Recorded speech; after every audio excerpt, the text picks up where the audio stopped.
என்னோடய சொந்தக்காரவங்க ஒருத்தவங்களுடைய பையன் தண்ணி ரெகுலராக, அதாவது டாஸ்மார்க்கில் இருக்கக்கூடிய தண்ணி ரெகுலராக போய் தண்ணி அடித்து ஃபுல் போதையில் தான் வீட்டுக்கு வரான்.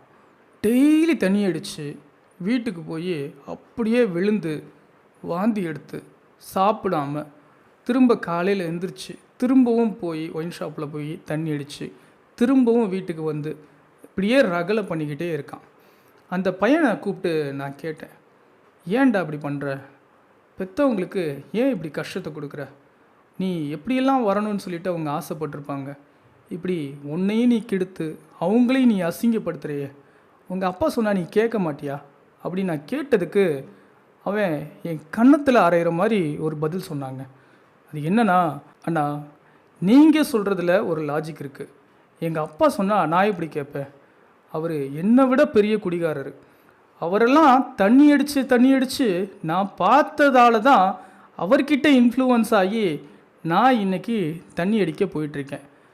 அவர் என்ன கை நீட்டி ஒரு வார்த்தை கேட்டுருவாரா? தண்ணி ஏண்டா அடிக்கிற, தண்ணி அடிக்காதன்னு சொல்லிட்டு?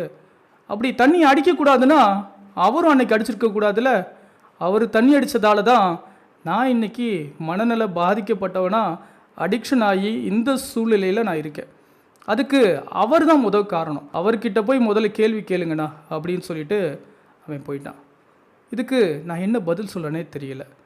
ஃபர்ஸ்ட், ஒருத்தரை திருத்தணும் அப்படின்னு நினச்சிங்கன்னா நீங்கள் தவறு செய்யாமல் இருக்கணும். உங்கள் மகன் தண்ணி அடிக்கிறான் அப்படின்னா நீங்கள் முதல்ல தண்ணி அடிக்கிறத விடணும். நான் சொல்கிறது உங்களுக்கு புரியுதுன்னு நினைக்கிறேன்.